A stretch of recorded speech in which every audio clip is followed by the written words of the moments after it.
De volta com Conexão Saúde, nossa entrevistada de hoje é a doutora Socorro Sampaio, hematologista pediátrica, está conversando conosco sobre as doenças do sangue, já explicou aqui alguma coisa sobre a anemia, vamos continuar conversando sobre esse tema.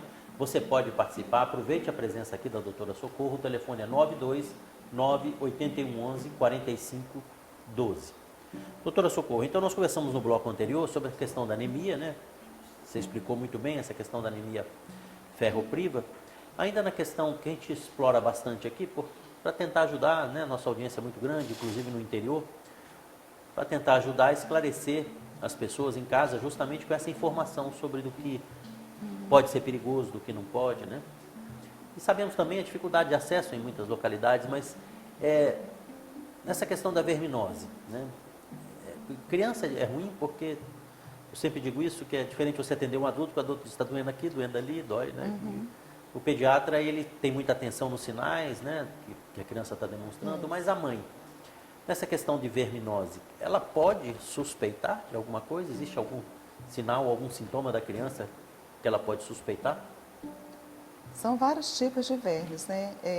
Os mais comuns, a criança pode ter uma distensão abdominal, ela tem umas que têm um prurido perianal, que ele é por conta da triquiúris, um tipo específico de verme que também pode dar esse prurido perianal, que ele é muito comum também. Mas o verme mais comum mesmo é a famoso ascaris, né? Que é aquele verme mais compridinho, que dá uma distensão abdominal. Tem Esse outros dá muita anemia também. Todos eles, de uma forma geral, podem dar ou por perda, espoliação. A amebíase, né? Ela também pode ser um dos vermes.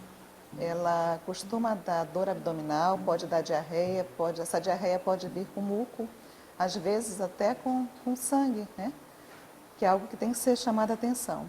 A giardia, além desses sintomas, ela dá muita dor, principalmente em epigástrio, que é essa região aqui que chama boca do estômago, né? A criança pode sentir essas dores e pode apresentar, inclusive, vômitos, né? O ideal seria, como você falou, ter essas consultas de rotina, né? Dentro da Isso, na possibilidade, né? consulta de rotina, onde a criança é avaliada, o pediatra ele vai fazer um exame físico, pedir os exames de parasitológico de fezes, de urina, né? Às vezes uma infecção urinária também a criança pode vir a ter. E no tempo adequado fazer o hemograma, que é um exame simples, mas que descobre muitas doenças.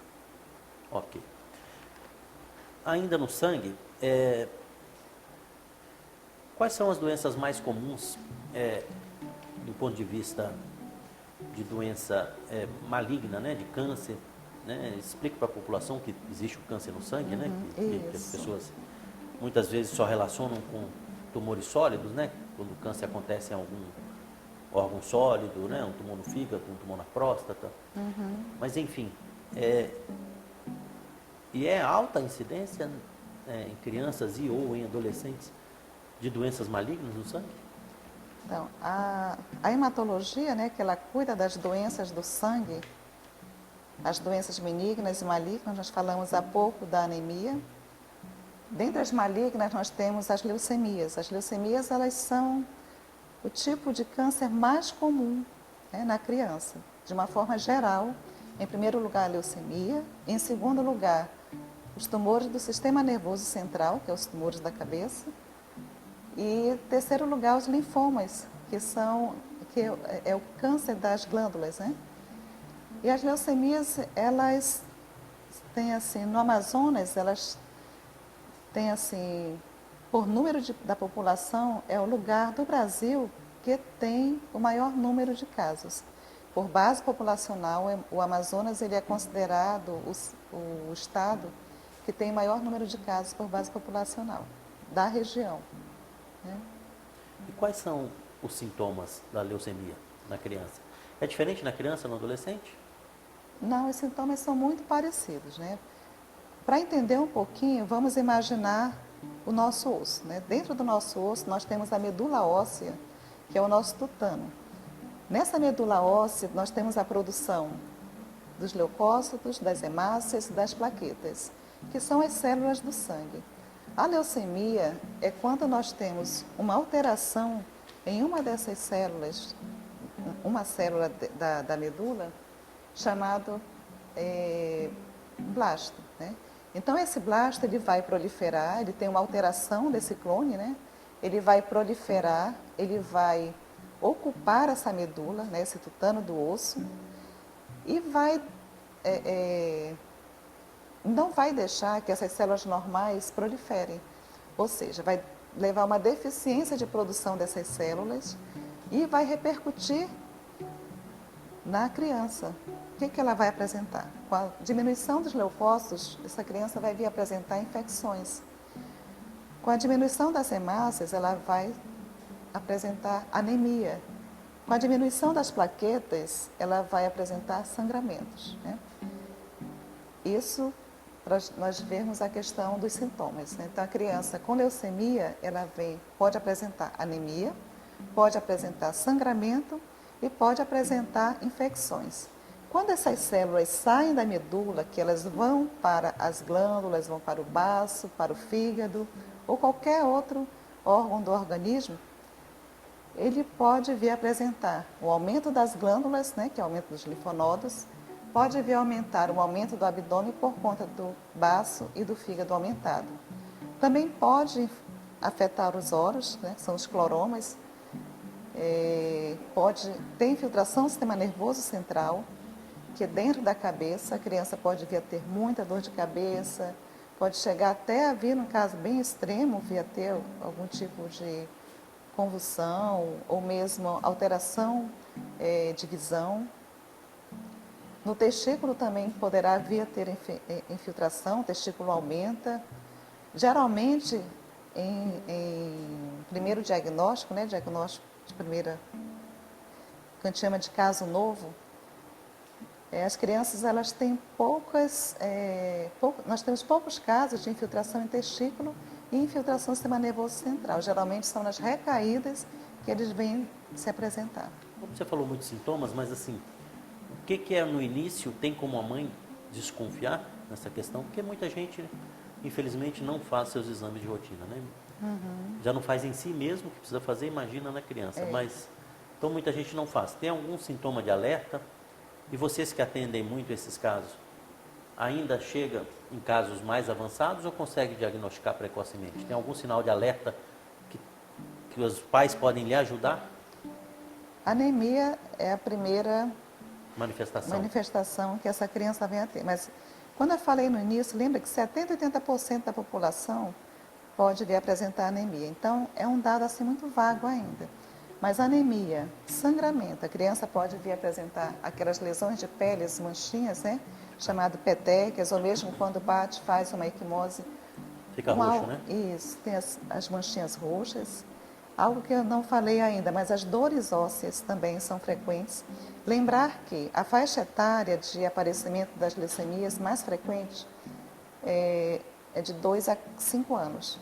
E nessa faixa etária, a criança tem o primeiro estirão. Então, ela sente dores ósseas por conta desse crescimento ósseo, que pode ser confundido. Mas o pediatra ele tem que ficar alerta, né? A mãe tem que informar o pediatra, e o pediatra já pensar nessa possibilidade também. Certo. E o exame que se faz, o hemograma já é capaz de suspeitar? O hemograma é um exame que ele está disponível em todo lugar. E é o principal exame para suspeita. Nesse hemograma, nós vamos detectar a anemia, né, diminuição da hemoglobina, do hematócrito, diminuição das plaquetas.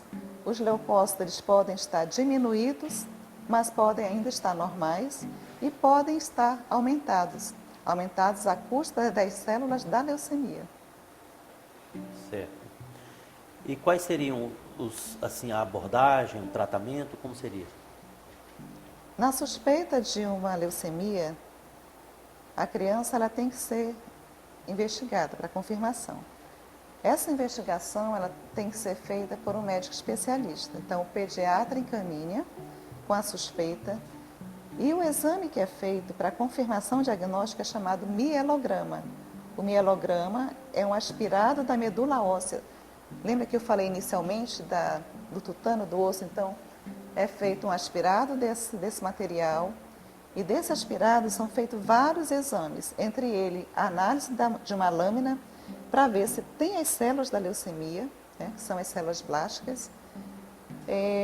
Fazemos um exame chamado imunofenotipagem, que é o diagnóstico imunofenotípico, onde nós temos vários marcadores, substâncias que vão identificar o tipo de leucemia, que nós temos vários tipos de leucemia, leucemias linfóide, Mas linfóide qual é a mais comum aguda. aqui? Você falou que aqui é o estado que tem mais leucemias.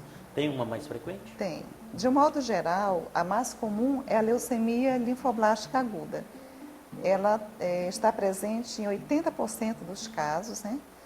E a leucemia linfoblástica aguda é a que mais cura, né? Em torno de 60%, 70% para os casos de alto risco e 90% para os casos de baixo risco. Então, em criança, a leucemia tem grande chance de cura realmente.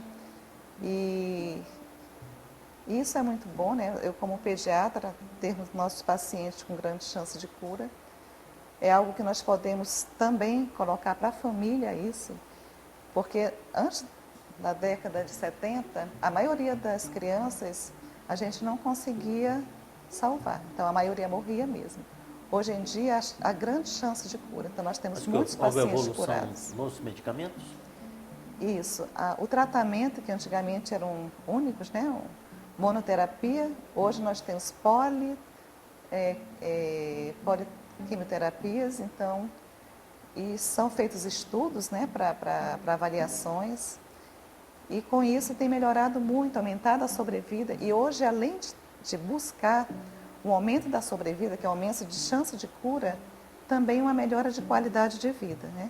Então, são avaliados, por exemplo, radioterapia. Antes, vários grupos de pacientes faziam radioterapia, mas nas avaliações foram vistas que muitas crianças apresentavam complicações precoces e tardias por conta do tratamento. Então, hoje em dia, além de buscar curar o paciente, tem buscado melhorar a qualidade de vida também. Bom, nós vamos de novo a um rápido intervalo comercial. Volto a lembrar que você pode participar, pode fazer suas perguntas. O telefone é 929-8111-4512. É questão de 2 minutos, voltamos aqui com Conexão Saúde.